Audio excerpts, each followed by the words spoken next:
Untuk kajian masalah bid'ah malam ini adalah kita akan menyebutkan beberapa contoh bid'ah hasanah, contoh bid'ah sayyi'ah. Untuk pertemuan yang ketiga, insya Allah pada hari Senin depan, kita akan membahas tentang bagaimana cara membantah syubhat-syubhat atau sesuatu yang dilontarkan untuk mengaburkan hal yang sebenarnya oleh mereka yang anti bid'ah hasanah. Mereka menyatakan bahwa bid'ah itu semuanya dhalalah. Bagaimana cara kita membantah? Ini nanti akan kita bahas pada pertemuan ketiga. Cara kita menjawab tudingan mereka yang menyatakan bahwa semua bid'ah itu sesat. Mereka melontarkan beberapa syubah.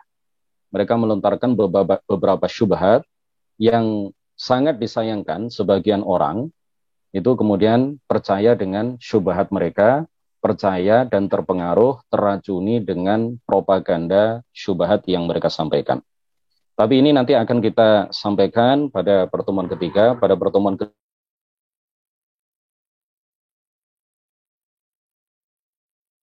kita sampaikan pada pertemuan yang pertama.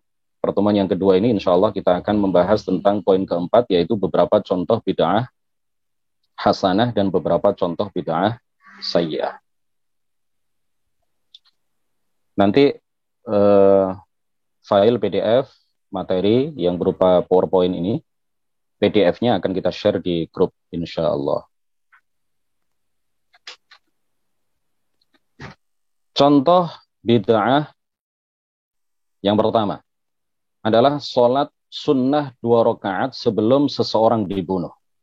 Ini tidak pernah diajarkan di dalam Al-Quran, tidak juga pernah diajarkan oleh baginda Rasulullah Shallallahu Alaihi Wasallam.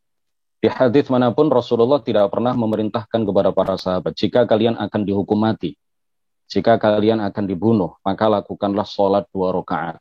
Tidak ada perintah itu dari Allah di dalam Al-Quran ataupun oleh Allah di dalam hadis-hadis yang beliau sabdakan. Orang yang pertama kali melakukannya adalah Khubayb bin Adi al-Ansari, seorang wali di kalangan sahabat Rasulullah Shallallahu Alaihi Wasallam. Abu Hurairah mengatakan, sebagaimana diriwayatkan oleh Imam Al-Bukhari, "Fakana Khubaybun awwala man sanna as-salata 'inda al-qatl."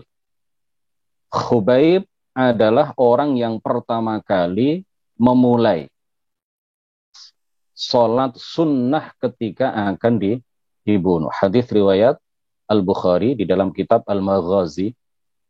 Di dalam kitab di sini artinya adalah bab ya.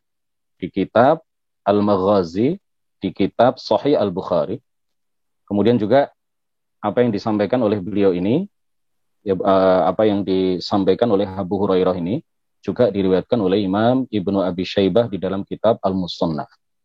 Jadi di dalam cerita mengenai sunnah yang dilakukan oleh Khubayb bin Adi, sahabat Khubayb bin Adi radhiyallahu anhu, di dalam hadis yang cukup panjang diceritakan dan diriwayatkan oleh Imam Al-Bukhari di dalam kitab Sahih Al-Bukhari. Di sana ada mu'jizat sekaligus karamah. Di dalam cerita itu terdapat mu'jizat yang menunjukkan bahwa, yang membuktikan bahwa Rasulullah adalah betul-betul utusan Allah, dan di dalam kisah yang Allah anugerahkan kepada salah seorang walinya di kalangan sahabat, yaitu Khubayb bin Adi. Ini menunjukkan bahwa karamah itu betul-betul nyata. Karamah itu betul-betul Allah tampakkan pada diri orang-orang yang istiqamah di dalam melaksanakan semua kewajiban dan meninggalkan semua yang diharamkan dan memperbanyak amalan sunnah. Jadi cerita itu bermula ketika Rasulullah Shallallahu Alaihi Wasallam mengutus beberapa orang sahabat untuk memata-matai orang kafir Quraisy. Singkat cerita, utusan Rasulullah ini yang berjumlah sekian orang, ini kemudian berhasil diketahui oleh orang-orang kafir Quraisy, sehingga mereka kemudian menyuruh beberapa orang untuk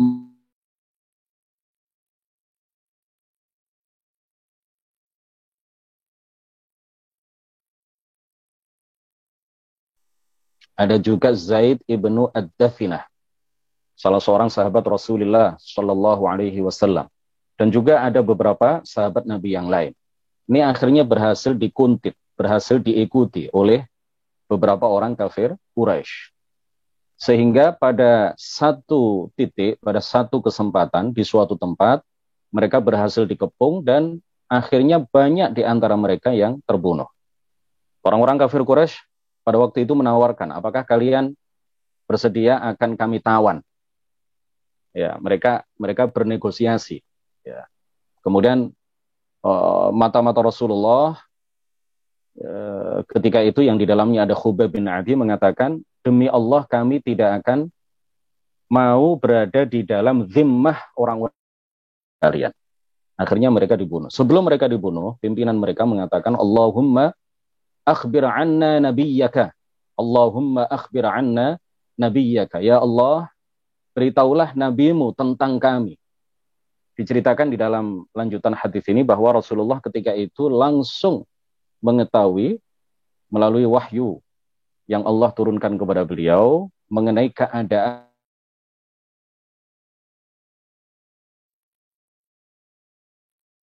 alaihi wasallam yang ditugaskan untuk memata-matai orang kafir ini, berdoa kepada Allah, Allahumma akhbir anna nabiyyaka. Saat itu juga Rasulullah langsung mengetahui bagaimana keadaan mereka dan mengetahui bahwa mereka dibunuh, kecuali beberapa orang, di antaranya adalah 3 orang yang kemudian ditawan oleh orang-orang kafir. Yang satu langsung dibunuh, kemudian Khubayb bin Adi ini kemudian dijual sebagai budak di Mekah. Beberapa kali akan dibunuh, ya, tetapi ditunda Khubayb bin Adi ini. Lalu dia ditawan di suatu tempat, di suatu rumah dengan diborgol, ya, dengan apa? Dengan tidak bisa kemana-mana karena betul-betul dikurung di suatu rumah, ya, dengan diborgol kakinya, diborgol kedua tangannya. Nah, pada saat beliau diborgol, sebelum beliau dihukum mati, sebelum beliau dibunuh oleh orang-orang kafir, itu seringkali didapati beliau makan buah anggur. Padahal pada saat itu bukan musim anggur di Mekah. Tetapi dengan tangan yang diborgol, kaki yang diborgol, beliau kemudian bisa mendapatkan buah anggur segar yang itu dimakan oleh beliau dan menjadi sesuatu yang bisa menguatkan badan beliau. Ini adalah karamah yang Allah anugerahkan, yang Allah muliakan dengannya. Hambanya yang soleh, hambanya yang istiqamah, hambanya yang merupakan wali min awliyaillah, yaitu sahabat Khubayb bin Adi radhiyallahu anhu. Nah, sebelum beliau dibunuh, ya, sebelum beliau dibunuh oleh orang-orang kafir, beliau meminta satu permintaan kepada mereka. Sebelum kalian membunuhku, izinkan saya untuk melakukan sholat sunnah 2 rakaat. Beliaulah, kata Abu Hurairah, riwayat hadis ini, yang pertama kali disebut sunnah hasanah, disebut juga bid'ah hasanah, karena memang Rasulullah tidak pernah mengajarkannya. Tidak ada perintah hal itu di dalam Al-Quran, tidak ada perintah mengenai hal itu di dalam hadis, maka ini juga disebut sebagai sesuatu yang baru, yang diada-adakan oleh Khubayb bin Adi, seorang wali di kalangan sahabat, yaitu melakukan sholat sunnah 2 rakaat sebelum beliau dibunuh. Hadisnya panjang, ya, diriwayatkan oleh Imam Al-Bukhari. Seorang tabi'in kenamaan, yaitu Ibnu Sirin, pernah ditanya tentang sholat 2 rakaat ketika seseorang akan dibunuh. Beliau menjawab, shallahuma Khubaybun wa hujrun wa huma fadilan. 2 rakaat sunnah tersebut pernah dilakukan oleh Khubayb dan Hujr bin Adi, dan keduanya adalah para sahabat yang mulia. Diriwayatkan oleh Ibnu Abdul Bar di dalam. Kemudian yang kedua, contoh bid'ah hasanah yang kedua adalah penambahan azan pertama sebelum sholat Jumat yang dilakukan oleh sahabat Utsman ibnu Affan. Pada masa Rasulullah, azan sebelum pelaksanaan sholat Jumat itu hanya 1 kali, yaitu ketika atau menjelang khatib naik ke atas mimbar. Bukan bukan menjelang ya. Ketika khatib sudah naik di atas mimbar, kemudian petugas azan mengumandangkan azan hanya satu kali. Kemudian pada masa Khalifah Abu Bakar juga demikian, pada masa Khalifah Umar Ibnu Khattab juga demikian. Nah, pada saat Utsman Ibnu Affan diangkat menjadi khalifah, beliau menilai bahwa umat Islam semakin banyak. Orang-orang yang sholat di Madinah itu tidak hanya berasal dari Madinah, tetapi dari tempat-tempat dan daerah-daerah di sekitar Madinah, dari luar Madinah untuk melakukan sholat di Masjid Nabawi di Madinah. Nah, ketika itu Ustadz jelaskan lagi akan sholat 2 rakaat ya. Nanti biar tidak terpotong ya, insya Allah nanti di akhir kajian ya, kalau masih ada waktu nanti insya Allah akan kita jelaskan ulang. Nah, penambahan azan itu dilakukan oleh Sayyidina Utsman karena beliau melihat makin banyak.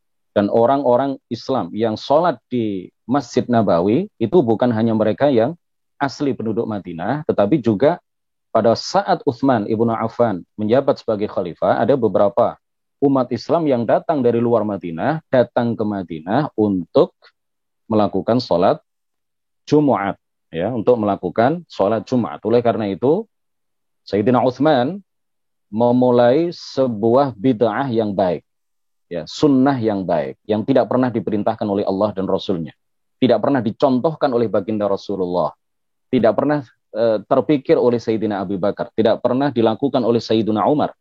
Beliau melakukan inisiatif untuk menambahkan 1 kali azan. Ya, azan dikumandangkan, sesaat sebelum azan yang kedua ada penambahan azan pertama, supaya orang-orang yang dari luar Madinah bisa siap-siap. Ya, ketika mereka mendengar ada suara azan, maka kemudian mereka bisa bersiap-siap agar mereka tidak ketinggalan di dalam melaksanakan sholat Jumat. Hadis yang menjelaskan tentang penambahan azan pertama oleh Sayyidina Utsman ini diriwayatkan oleh Imam Al-Bukhari di dalam kitab Al-Jumu'ah atau Al-Jum'ah. Kemudian yang ketiga, contoh bid'ah hasanah yang ketiga adalah pemberian titik-titik pada huruf-huruf Al-Quran. Pada masa Rasulullah Shallallahu Alaihi Wasallam, sebagaimana dalam pertemuan pertama sudah sedikit kita singgung, huruf-huruf di dalamnya itu sama sekali tidak bertitik. Tidak ada beda antara ba, ta dengan tha. Semuanya sama. Ba seperti ini, ta juga seperti ini, tidak ada titik 2 di atasnya, tidak ada titik 1 di bawah ba, tidak ada titik 3 di atas tha. Begitu juga antara jim, ha, kha, tidak ada titik 1 di tengah jim, tidak ada titik 1 di atas kha. Jim, kha dengan ha itu sama, sin dengan shin sama, shod dengan dot sama, po dengan wad sama. Begitu juga antara ba, ta, tha juga iya. Ya, tidak ada titik 2 di bawahnya. Nah, bagaimana mereka bisa membaca Al-Quran? Karena mereka langsung talaqi kepada Rasulullah Shallallahu Alaihi Wasallam. Jadi huruf-huruf di dalam Al-Quran pada masa Rasulullah Shallallahu Alaihi Wasallam yang Rasulullah perintahkan kepada beberapa sekretaris yang ditugaskan oleh beliau untuk mencatat wahyu, menulis wahyu di pelepah kurma, di bebatuan, dan di media-media yang lain, karena waktu itu belum ada kertas. Ketika itu huruf-huruf Al-Quran sama sekali tidak ada titiknya. Nah, orang yang pertama kali memiliki inisiatif untuk memberikan titik di dalam huruf-huruf Al-Quran, sehingga masyarakat Muslim secara luas, ya, pada waktu itu sudah mulai banyak orang-orang yang masuk Islam dari luar Arab, ya, orang-orang non-Arab, sehingga sangat dibutuhkan, ya, sangat dibutuhkan tulisan huruf yang jelas sehingga mereka bisa membedakan antara ba, ta dengan tha misalkan, antara jim, ha dengan kha. Lalu seorang tabi'in, bukan seorang sahabat, seorang ulama di kalangan tabi'in yang bernama Yahya bin Ya'mur, beliau memiliki inisiatif untuk memberikan titik-titik di dalam Al-Quran. Beliau berinisiatif untuk memberikan 1 titik di bawah ba, 2 titik di atas ta, 3 titik di atas fa, 1 titik di tengah jim, dan begitu seterusnya. Beliau adalah seorang yang alim dan bertakwa. Perbuatan beliau ini disepakati oleh para ulama dari kalangan ahli hadis dan lainnya. Mereka menganggap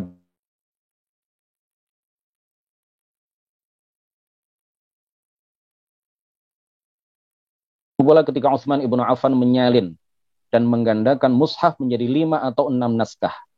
Tidak ada titik-titik pada huruf-huruf Al-Quran. Demikian pula, ya, yang termasuk bid'ah yang hasanah adalah penulisan nama surat di permulaan setiap surat.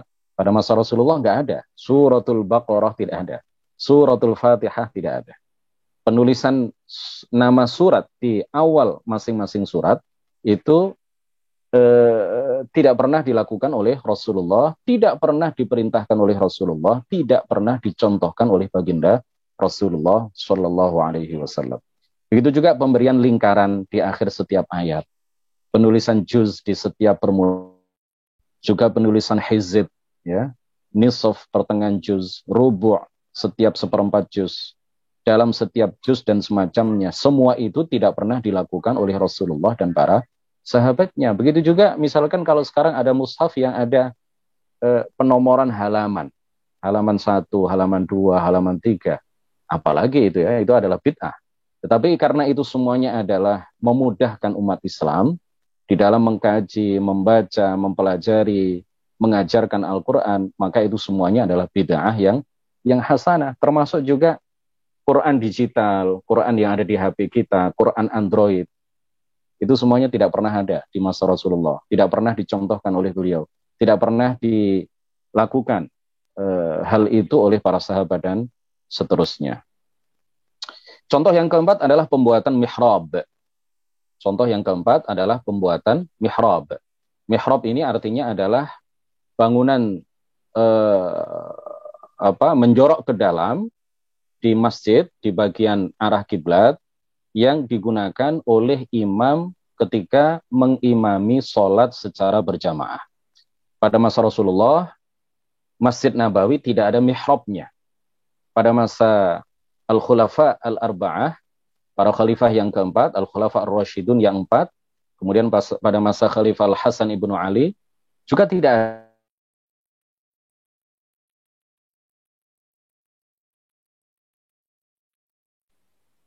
Yang pertama kali mengadakan dan membangun hal itu adalah Al-Khalifah Ar-Rashid Umar Ibn Abdul Aziz.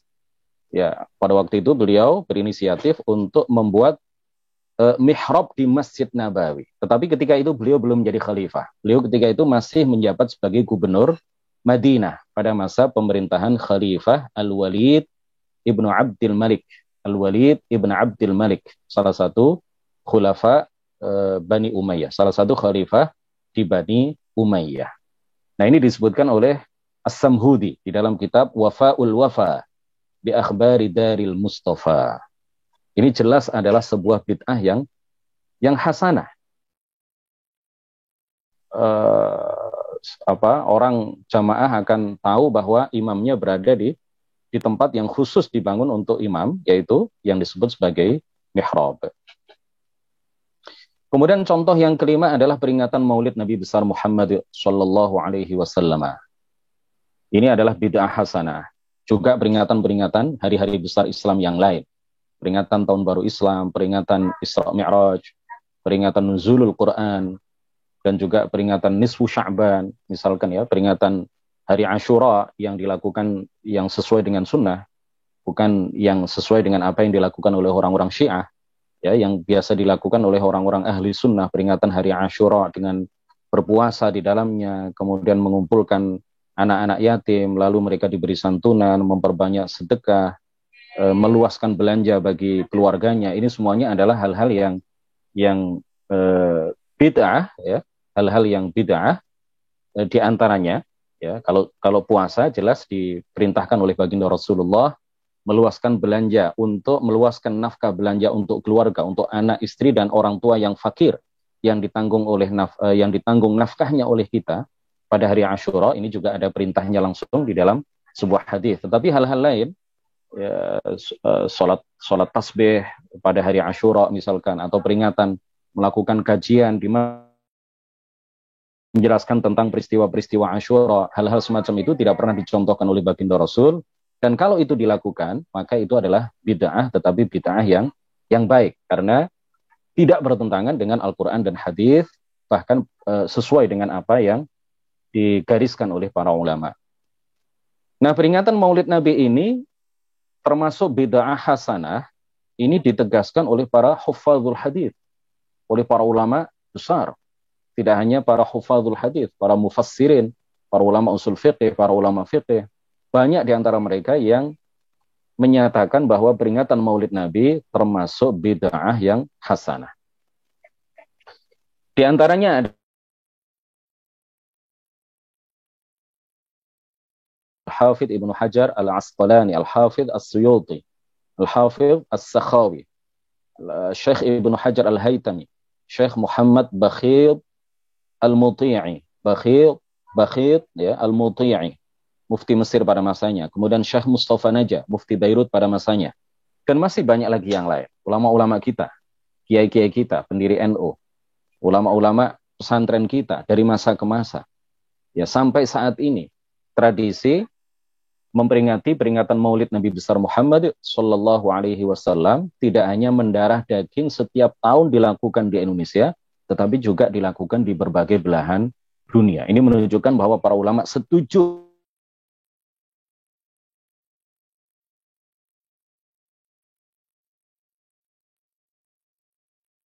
hal itu.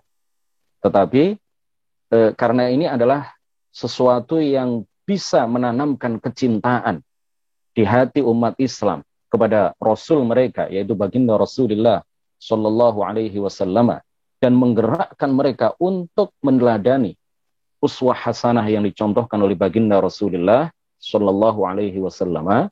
Maka kemudian para ulama, ya, tidak hanya ribuan, tidak hanya ratusan ribu, jutaan ulama dari masa ke masa di berbagai belahan dunia, tidak hanya para ulama di negeri-negeri Arab, tetapi juga para ulama di negeri-negeri non-Arab. Mereka semuanya menganggap bahwa peringatan Maulid Nabi, menilai bahwa peringatan Maulid Nabi adalah bid'ah, iya, tetapi hasanah. Bid'ah artinya tidak pernah dicontohkan oleh Rasulullah, tidak ada perintahnya dalam Quran dan hadis secara eksplisit, ya, secara eksplisit tidak ada perintahnya. Tetapi karena ini adalah baik, dengan alasan-alasan yang tadi kami kemukakan, maka disebut para ulama sebagai bid'ah yang hasanah, bahkan disebut pula sebagai sunnah yang hasanah. Contoh yang keenam, membaca sholawat atas Nabi setelah azan. Membaca sholawat Nabi setelah azan secara jahr, ya, jahron, secara lantang. Setelah mengumandangkan azan, ditutup dengan la ilaha illallah, kemudian di beberapa negara Arab, di Beirut, ya, di Damaskus, di Syria. Nah, Arab yang lain, mereka kemudian mengumandangkan sholawat dengan suara lantang, assalatu wassalamu alaik, ya, dan seterusnya. Kalau kita kan di Indonesia membaca sholawat, hamdalah, sholawat sebelum azan. Ya, sebelum azan. Sunnahnya adalah apa? Setelah azan. Karena ya tidak apa-apa. Ya silahkan. Izin live, ya silahkan. Kalau kita sebelum azan, tidak apa-apa. Boleh-boleh saja. Tetapi karena ketika azan, di dalam lantunan azan itu disebut nama Rasulullah Shallallahu Alaihi Wasallam, maka disunnahkan bagi yang mendengarkan untuk membaca sholawat. Jahron silahkan, sirron juga silahkan. Dengan suara lantang boleh, dengan suara pelan juga boleh. Sebagaimana diperintahkan hal itu secara eksplisit sebenarnya, bukan secara tersurat, ya, bukan secara tersirat, tetapi secara tersurat.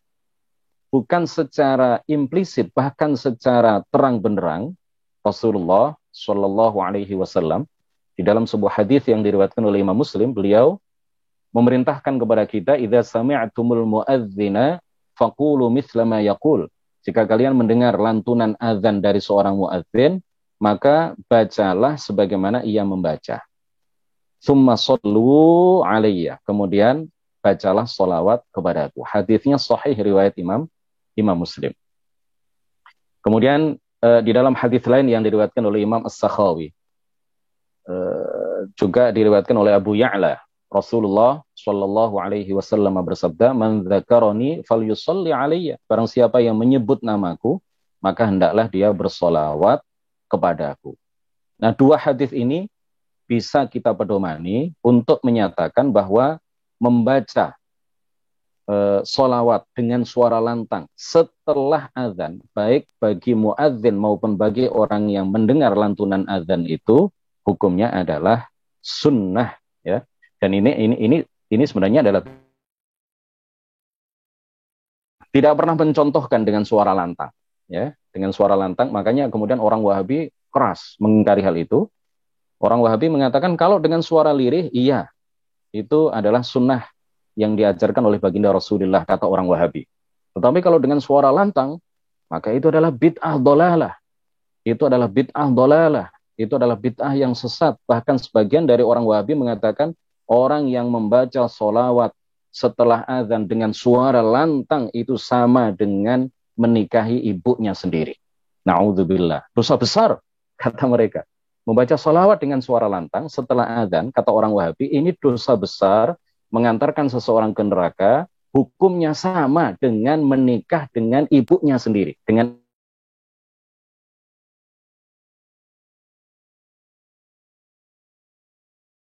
Tetapi kalau seseorang berzina dengan ibunya sendiri, ini dosanya lebih besar.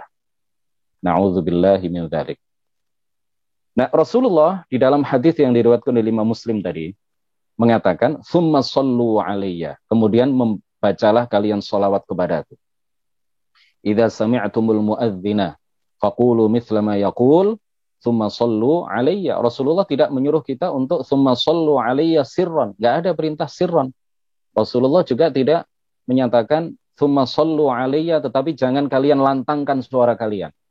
Rasulullah hanya memutlakkan tsumma shollu alayya, kemudian bacalah sholawat kepada aku. Itu artinya apa? Teknis membaca sholawat, baik dengan suara lirih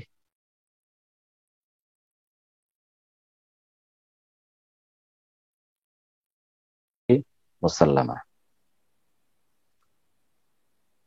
Kemudian contoh yang ketujuh, menulis lafaz sallallahu alaihi wasallam setelah menulis nama Nabi.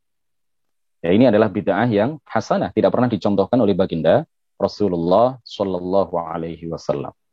Karena Rasulullah dalam surat-surat yang beliau kirimkan kepada para raja dan penguasa ketika itu untuk mengajak mereka masuk ke dalam agama Islam, Rasulullah hanya menulis min Muhammadin Rasulillahi ila fulan, ila Hiraql, ya, ila siapa, raja siapa. Dari Muhammad Rasulullah kepada fulan. Rasulullah tidak pernah menuliskan lafaz sholawat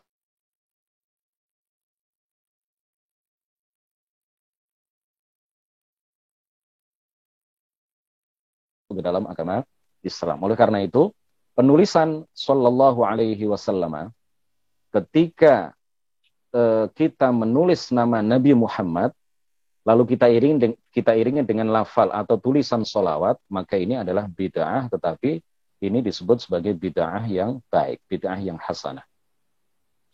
Kemudian contoh yang ke-8, beberapa tarekat, ya, thariqat, beberapa thariqat. Thariqat itu artinya adalah jalan. Jalan yang ditempuh oleh sekelompok orang di dalam upaya membersihkan hati mereka dari penyakit-penyakit hati, dan di dalam upaya untuk semakin mendekatkan diri kepada Allah Subhanahu wa taala.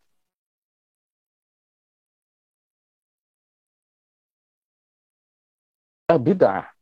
Ya, tetapi ini adalah bid'ah yang hasanah.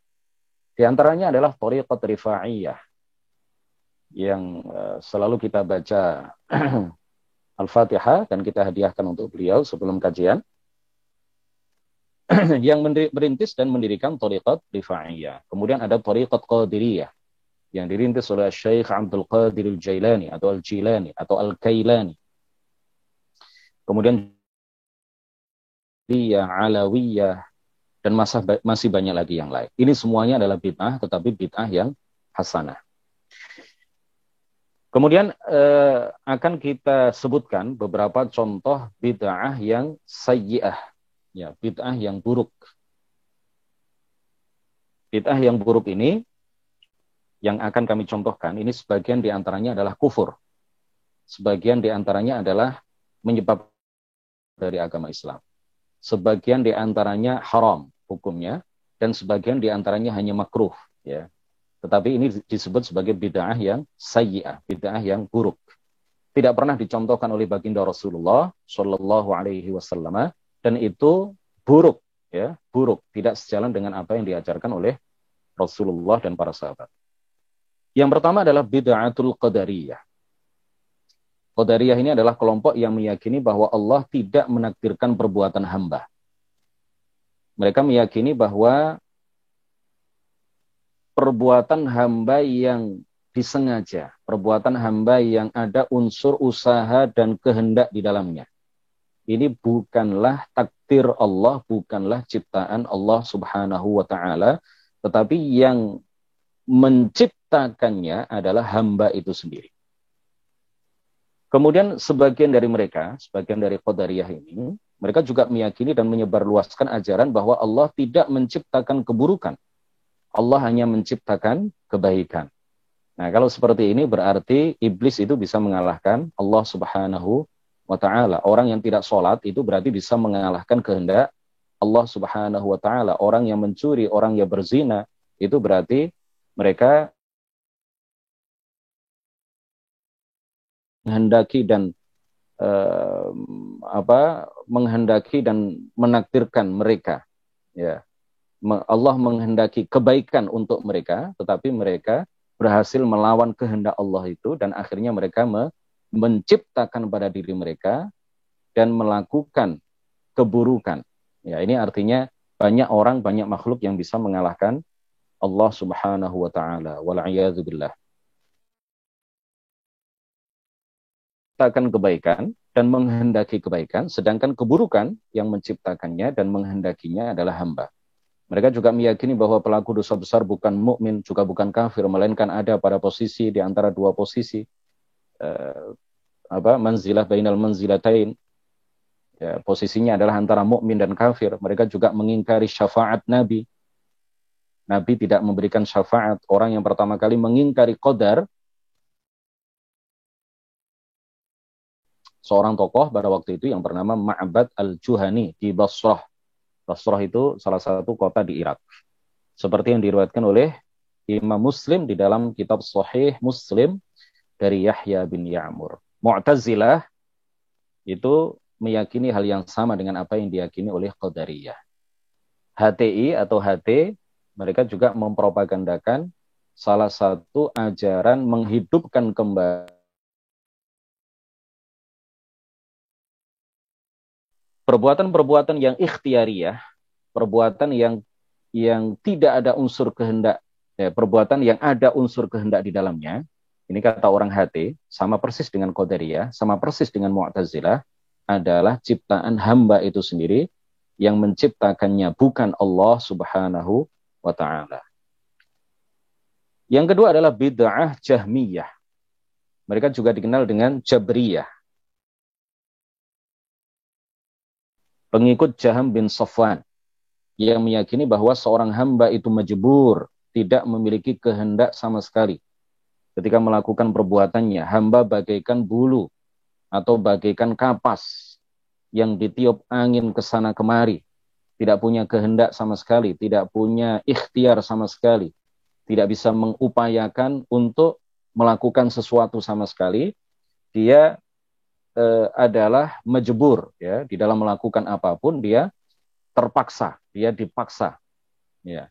Nah, ini adalah kebalikan dari Qadariyah. Jahmiyah atau Jabriyah ini kebalikan dari Qadariyah dan Mu'tazilah. Mu'tazilah dan Qadariyah meyakini bahwa dapat menciptakan perbuatannya sendiri yang yang berbeda dan tidak ada kaitannya dengan kehendak Allah Subhanahu wa taala. Sedangkan Jahmiyah dan Jabriyah meyakini bahwa seorang hamba tidak punya kehendak sama sekali. Tidak bisa melakukan sesuatu dengan ikhtiarnya sama sekali. Karena dia majbur. Dia di dalam melakukan apapun itu seperti kapas yang ditiup angin ke sana kemari. Tidak punya kehendak, tidak punya upaya, tidak punya ikhtiar sama sekali. Ahlus sunnah di tengah-tengah. Ahlus sunnah menyatakan bahwa seorang hamba memiliki kehendak, tetapi kehendaknya masih di bawah kehendak Allah Subhanahu wa taala. Manusia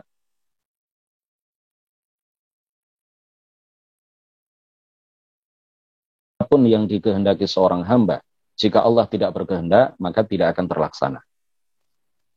Kemudian contoh yang ketiga adalah bid'ah khawarij, yang mengkafirkan para pelaku dosa besar. Mereka berdalih dengan ayat inil hukmu illa lillah. Mereka juga berdalih dengan ayat wa man lam yahkum bima anzalallahu faulaika humul kafirun. Ketika seseorang berhukum dengan hukum buatan manusia, ketika sekelompok orang berhukum dengan hukum buatan manusia, Pancasila, Undang-Undang Dasar 45, perda, peraturan daerah dan lain sebagainya, meninggalkan Quran dan hadis, apa kata Khawarij? Karena tidak berhukum dengan hukum Allah Subhanahu wa taala. Padahal ayat wa man lam yahkum bima anzalallahu faulaika humul kafirun ini ditafsirkan oleh para ulama berbeda dengan penafsiran orang-orang Khawarij, ya. Berbeda dengan penafsiran orang-orang Khawarij. Para ulama mengatakan bahwa ada beberapa tafsir, ya. Paling tidak ada dua tafsir yang valid. Yang menafsirkan ayat ini sesuai dengan apa yang diajarkan oleh baginda, apa yang digariskan oleh syariat. Penafsiran yang pertama adalah penafsiran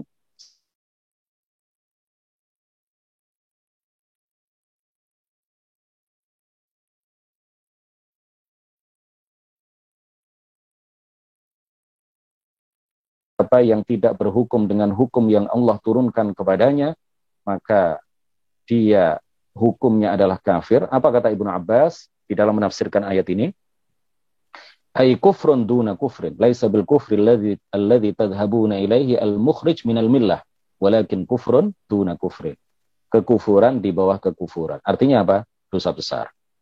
Kata Ibnu Abbas, orang yang tidak berhukum dengan hukum Allah, orang yang berhukum dengan hukum buatan manusia, maka dia adalah pelaku dosa besar, bukan kafir seperti yang diklaim oleh orang-orang Khawarij. Ya, orang-orang Khawarij pada masa sekarang, ya. Khawarij itu orang-orang yang hidup pada masa lalu, secara nama mereka sudah tidak ada lagi, tetapi secara pemikiran kelompok orang pada masa sekarang yang mengkafirkan seluruh pemerintah yang tidak menggunakan hukum Islam, yang tidak menerapkan hukum Islam, mulai dari presiden sampai ketua RT semuanya kafir karena tidak berhukum dengan hukum Islam. Karena pemerintah tidak menerapkan hukum Islam, yang dipakai dan diterapkan adalah hukum Pancasila. Maka semuanya kafir, semuanya taghut, semuanya harus dibunuh, semuanya harus dibom, semuanya harus dipenggal kepalanya. Halal darah mereka, halal harta mereka. Wal'iyadzu billahi ta'ala. Kemudian penafsiran yang kedua adalah penafsiran yang dikemukakan oleh seorang sahabat Nabi yang bernama Al-Bara ibnu Azib, yang diriwayatkan penafsiran beliau ini oleh Imam Muslim di dalam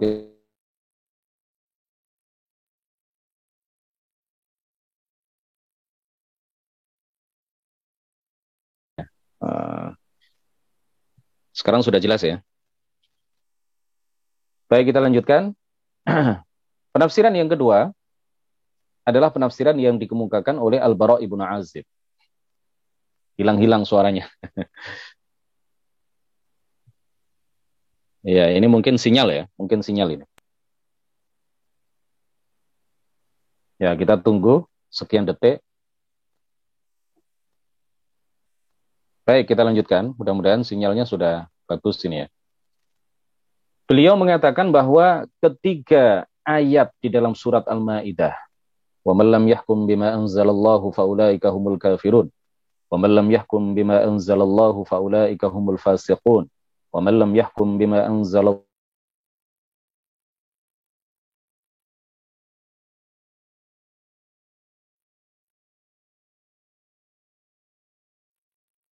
mereka menambah-nambahkan hukum. Hilang suara. Masih ada suara saya? Masih kedengaran? Mbak Age?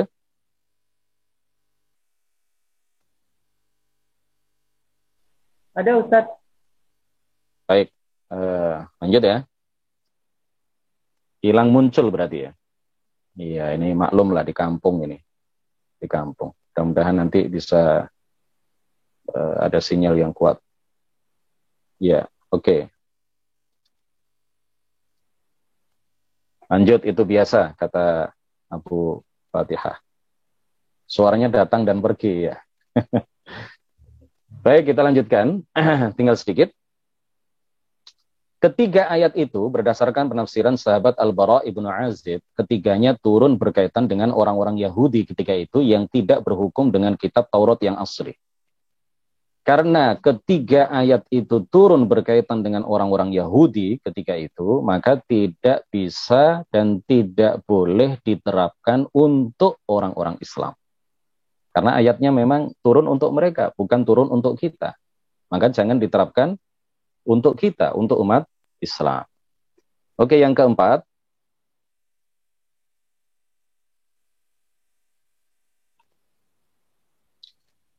Yang keempat adalah bid'ah musyabbihah. Musyabbihah ini adalah mereka yang meyakini bahwa Allah menyerupai makhluknya. Mereka meyakini bahwa Allah menyentuh makhluk, berjabat tangan dengan makhluk. Mereka memaknai istiwa, wajah, yad, ain, al-maji, an-nuzul, al-fauqiyah dengan makna duduk, muka, tangan, mata, datang secara fisik, turun secara fisik, berada di atas, bahwa Allah itu berada di atas. Mereka menafsirkan kata-kata tersebut yang disebutkan di dalam Al-Quran dan hadis itu apa adanya secara zahir, tidak seperti yang dipahami oleh para ulama ahli sunnati wal jamaah. Jassimah, ada bayaniyah, dan masih banyak lagi yang lain. Jadi wajib kita yakini bahwa Allah berbeda dengan segala sesuatu. Wajib kita yakini bahwa Allah maha suci dari bentuk, maha suci dari ukuran, maha suci dari tempat, maha suci dari arah. Allah subhanahu wa ta'ala ada, tetapi keberadaannya tidak di atas, tidak di bawah, tidak di kanan, kiri, depan, ataupun belakang. Allah ada, tetapi dia tidak berada di atas arasy. Allah ada, tetapi keberadaannya tidak di langit. Kita yakini bahwa Allah ada tanpa tempat, tanpa arah. Allah ada, tetapi keberadaannya tidak di mana-mana. Tidak boleh kita mengatakan Allah ada di mana-mana. Sebagaimana kita juga tidak boleh mengatakan Allah berada di suatu tempat, tetapi kita tidak tahu tempatnya di mana. Nah, ini juga adalah keyakinan dengan apa yang diajarkan dan diyakini serta disebarluaskan oleh para ulama ahli sunnati dari masa ke masa. Yang kelima adalah bid'ah mengharamkan dan mengafirkan orang yang bertawassul dengan para nabi dan orang-orang soleh setelah mereka meninggal atau dalam masa hidup mereka tanpa berada di hadapan mereka. Jadi ini yang pertama kali merintis bid'ah ini, bid'ah yang sayyi'ah dan dhalalah ini adalah Ibnu Taimiyah. Di kitab apa? Sering saya ditanya, di kitab apa? Hal itu disebutkan oleh siapa? Disebutkan oleh Al-Imam Taqiyuddin As-Subki di dalam kitab Shifa'us Saqam, ya. Di dalam kitab Shifa As-Saqam. Bahwa Al-Imam Taqiyuddin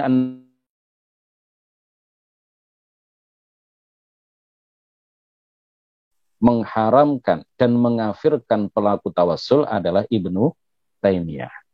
Apa yang dipropagandakan oleh Ibnu Taimiyah ini kemudian diikuti oleh orang-orang Wahabi pada masa sekarang. Oleh Muhammad bin Abdul Wahhab, ya.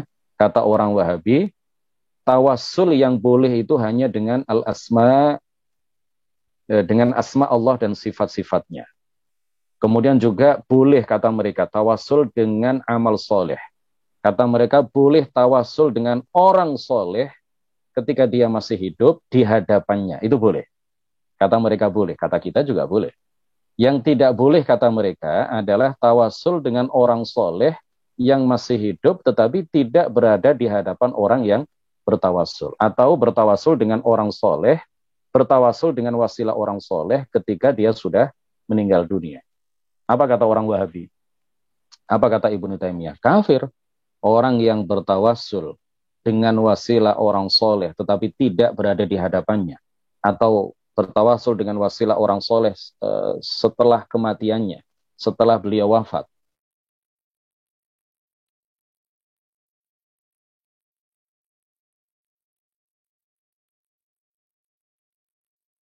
Selain Allah.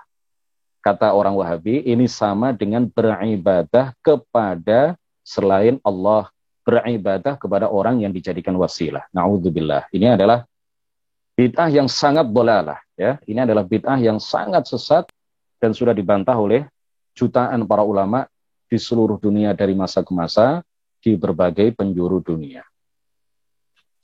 Kemudian juga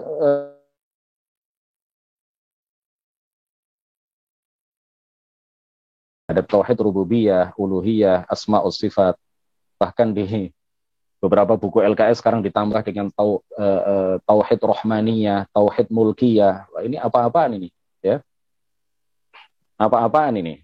Tauhid dibagi oleh sebagian orang pada masa sekarang tidak hanya menjadi 3 seperti yang dilakukan oleh orang Wahabi, bahkan ditambah lagi menjadi 5 atau lebih. Pembagian tauhid menjadi 3. Ini tujuannya adalah apa? Tujuannya adalah mengkafirkan para pelaku tawassul, mengkafirkan orang-orang yang melakukan takwil terhadap ayat-ayat mutasyabihat. Kata orang Wahabi, pelaku tawassul itu hanya mentauhidkan Allah dengan tauhid rububiyah, hanya meyakini Allah sebagai pencipta, tetapi dia tidak mau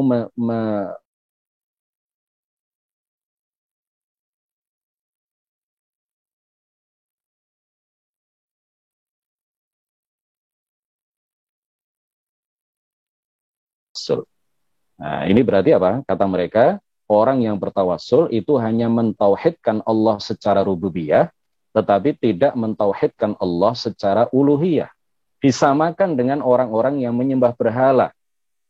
Pada saat Nabi Muhammad diutus, awal-awal diutus kepada orang-orang kafir Quraisy, atau sebelum beliau diutus, orang-orang kafir ketika itu mengakui Allah hanya sebagai Tuhan, tetapi adalah berhala.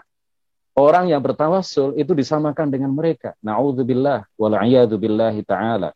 Orang yang bertawassul itu hanya mengakui Allah sebagai Tuhan pencipta, sebagai pencipta, tetapi yang mereka ibadahi, yang mereka sembah adalah para wali, yang mereka jadikan wasilah ketika tawassul.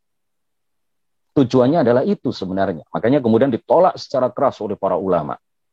Tauhid ya tauhid. Orang yang kafir ya kafir, berarti dia tidak tauhid. Bahkan Muhammad Ahmad Basyamil, salah seorang tokoh Wahabi, mengarang sebuah kitab yang dia beri judul Kaifa Nafhamut Tauhid.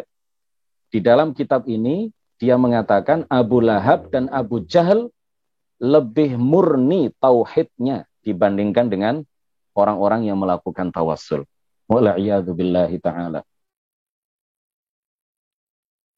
Syam, seorang yang kafir, orang yang sangat memusuhi baginda Rasulullah, tapi bukan kerabat Rasulullah. Dan Abu Lahab, paman Rasulullah yang juga Abdul Uzza namanya. Abu Lahab, Abdul Uzza, paman baginda Rasulullah Sallallahu Alaihi Wasallam, yang juga sama dengan Abu Jahal sangat memusuhi Rasulullah Sallallahu Alaihi Wasallam. Muhammad Ahmad Basyamil di dalam kitab Kaifa Nafhamut Tauhid itu sebagai 2 orang yang lebih murni tauhidnya dibandingkan dengan para pelaku tawassul. Wal'iyadzubillahi ta'ala. Kemudian tauhidul asma was sifat. Ini tujuannya adalah mengkafirkan para pentakwil ayat-ayat mutasyabihat. Berapa juta ulama yang melakukan takwil terhadap ayat mutasyabihat. Imam An-Nawawi mentakwil, Imam Al-Bukhari mentakwil, Imam Ibnu Hajar Al-Asqalani melakukan takwil, Fakhruddin Ar-Razi melakukan takwil. dan ratusan bahkan ratusan ribu bahkan jutaan para ulama dari masa ke masa mereka sudah terbiasa melakukan takwil terhadap ayat-ayat mutasyabihat. Takwil itu artinya dengan ayat misalkan Ar-Rahmanu 'alal 'arsy istawa. Istawa ditakwil dengan arti berkuasa dan menundukkan arsy. Allah yang Maha Pemurah menundukkan dan menguasai arsy. Kalau kita mentakwil surat Toha ayat 5 ini dengan makna menguasai, bahwa Allah menguasai dan menundukkan arsy, berarti kita telah menafikan sifat istiwa Allah, kata orang Wahabi. Kalau kita menafikan sifat istiwa Allah, itu artinya kita mendustakan Al-Quran. Kalau kita mendustakan Al-Quran, kata orang Wahabi, berarti kita telah kafir, kita tidak mentauhidkan Allah dengan tauhidul asma was sifat. Wal'iyadu billahi ta'ala. Contoh yang ketujuh,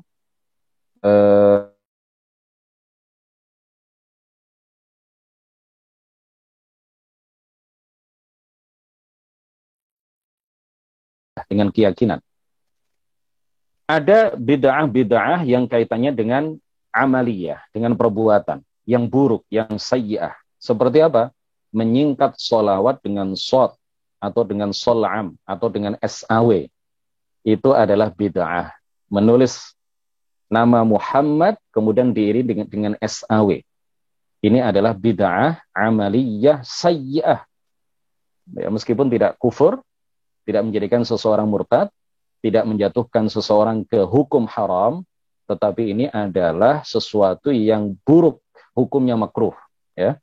Tidak mendapatkan kesunahan membaca sholawat apabila kita misalkan menyebut nama Nabi, lalu kita menyebut shod. Ketika itu kita ucapkan, kita tidak mendapatkan tulis nama Nabi Muhammad, kemudian diiringi dengan kata shod atau SAW. Maka dia juga tidak mendapatkan pahala sholawat. Oleh karena itu, guru dari guru-guru kita, maha guru para ulama Nusantara, para ulama Indonesia, para ulama Jawa, Hadratus Syekh Kiai Haji Muhammad Hashim Asy'ari. Beliau menegaskan di dalam kitab Adabul Alim wal Muta'allim halaman 100. Beliau mengatakan wala yakhtasiru as-salata fil kitabati walau waqa'at as-salatu miraran kama yaf'alu ba'dul mahrumin fayaktubu shol'am aw shad mim, ya, atau SAW kalau dalam tulisan Latin atau dalam tulisan bahasa Indonesia. Wa kullu dzalika ghairul.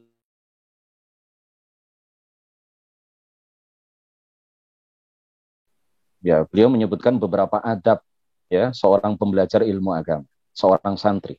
Di antara adab seorang santri adalah ketika menyalin tulisan, jangan menulis sholawat dengan disingkat, walaupun sholawat itu tertulis berkali-kali. Seperti yang dilakukan beberapa orang yang mahrum, ya, yang terhalang dari barokah dan terhalang dari pahala. Mereka menyingkat sholawat dengan shol'am atau shad mim. Hal ini tentu tidak layak bagi baginda Rasulullah Shallallahu Alaihi Wasallam. Jadi kalau kita menyebut secara lisan SAW, kita tidak dapat barokahnya sholawat. Sama dengan apabila SAW itu kita tulis, sama sekali kita tidak mendapatkan barokah sholawat. Jadi kalau nggak mau nulis sholawat, ya Muhammad gitu aja. Jadi kalau ditulis SAW itu bukan sebuah penghormatan kepada baginda Rasulullah, bukan sebuah pengagungan kepada baginda Rasulullah, dan orang yang menulis SAW itu sama sekali tidak mendapatkan barokah dan pahala sholawat. Yang terakhir, termasuk bid'ah sayyi'ah juga adalah mengubah nama Allah dengan membuang alif, membuang mat, ya, alif mat. Allah dibaca Allah, ya, la ilaha illallah, yang benar la ilaha illallah. Ketika alif matnya pada lafzul jalalah Allah itu dihilangkan, maka ini adalah bid'ah yang sayyi'ah, ya. La ilaha illallah, la ilaha illallah. Nah, ini adalah bid'ah yang sayyi'ah. Atau membuang hak dari kata Allah. Saking cepatnya ketika berzikir, sampai-sampai haknya tidak Allah, Allah, Allah, Allah, la ilaha illallah, la ilaha illallah, la ilaha illallah, ya. matnya tidak kelihatan, tidak terdengar, haknya juga tidak terdengar. Nah, ini mengubah nama Allah Subhanahu wa taala, hukumnya adalah haram, ya.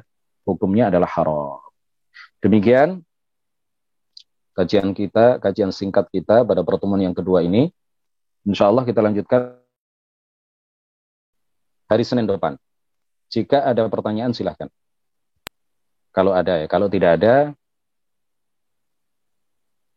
kita akhiri.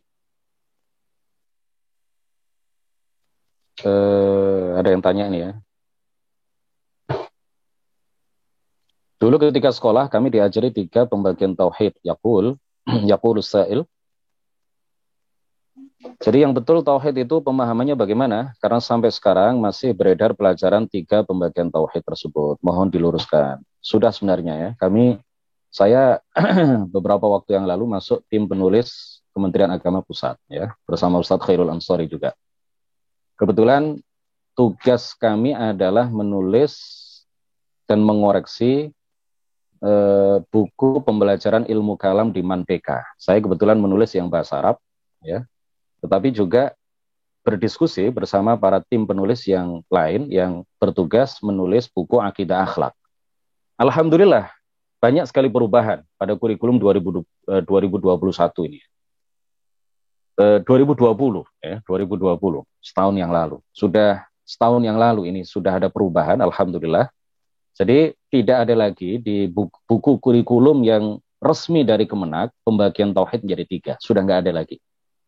Kemudian di situ juga dimasukkan sifat 20, alhamdulillah.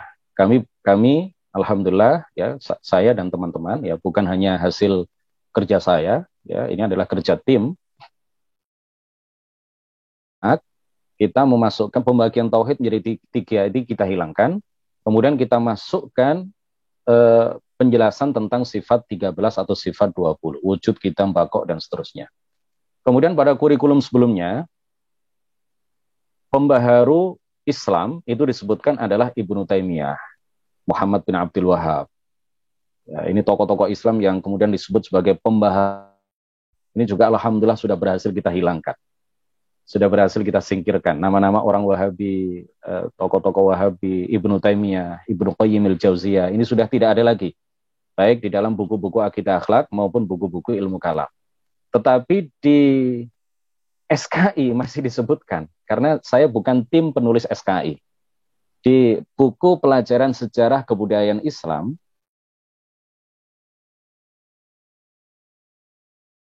tapi kalau di akidah akhlak sudah tidak disebutkan. Diganti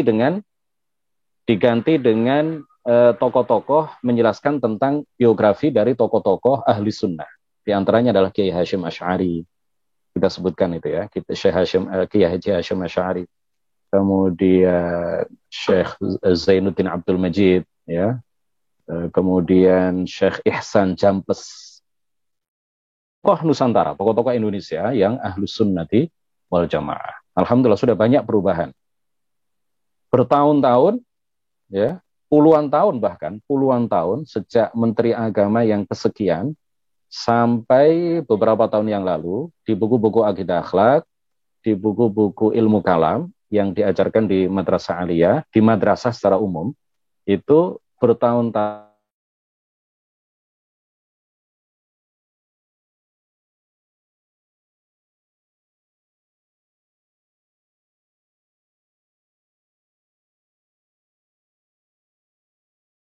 sudah nama-nama mereka sudah tidak dicantumkan lagi. Nggak tahu kalau LKS-nya ya, LKS-nya saya nggak tahu. Tapi kalau buku resmi dari Kemenak, kebetulan tidak dicetak, hanya diterbitkan secara digital. Bisa diunduh di website resmi Kemenak. Jadi tauhid itu ya tauhid, tidak terbagi menjadi 3. Tauhid itu adalah meyakini bahwa Allah Subhanahu wa Ta'ala Maha Esa pada zatnya, pada sifatnya, pada perbuatannya. Jangan salah paham ketika kita mengatakan kita menyucikan Allah, kita memahaesakan Allah pada zat, sifat, dan perbuatannya. Bukan berarti kita membagi tauhid menjadi 3. Ya, bukan. Tetapi kita yakini bahwa Allah Maha Esa pada zatnya. Artinya zat Allah tidak sama dengan zat makhluk. Kita memahasucikan Allah pada sifatnya. Artinya sifat Allah itu Esa. Artinya tidak sama dengan sifat makhluk. Kemudian perbuatan Allah itu juga tidak sama dengan perbuatan makhluk. Kita esakan Allah. Kita Maha Esakan Allah pada perbuatannya. Artinya perbuatan Allah tidak sama dengan perbuatan makhluk. Ini banyak pertanyaan ini ya. Baik, izin bertanya, tadi disebutkan bahwasanya tidak boleh mengatakan Allah di mana-mana. Lalu bagaimana hukumnya kalau mengatakan bahwa Allah menyatakan bahwasanya Allah tidak di mana-mana?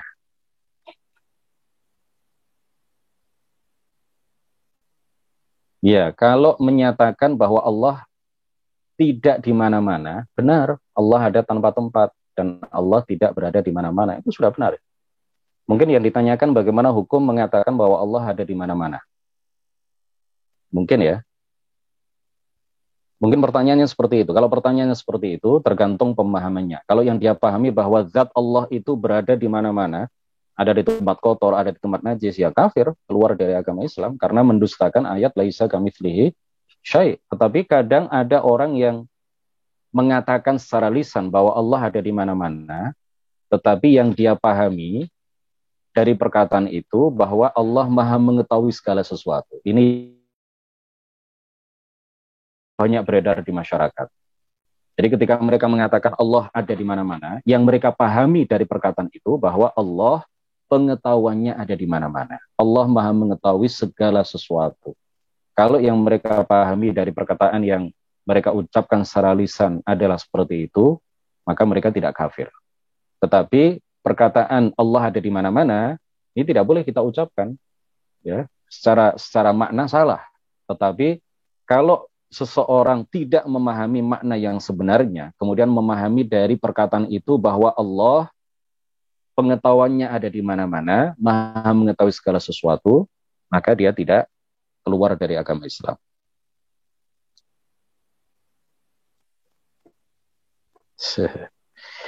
Jika berkenan, apakah boleh kami minta revisi? Ada di website Kemenak, ya, ada di website Kemenak, bisa diunduh.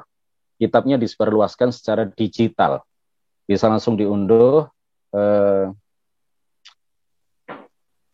Dicari saja ya, dibuka website Kemenak, kemudian cari saja buku pembelajaran ilmu kalam dan akidah akhlak misalkan. Nanti akan diarahkan ke bagian yang kita bisa mengunduh atau mendownload langsung kitab-kitab tersebut.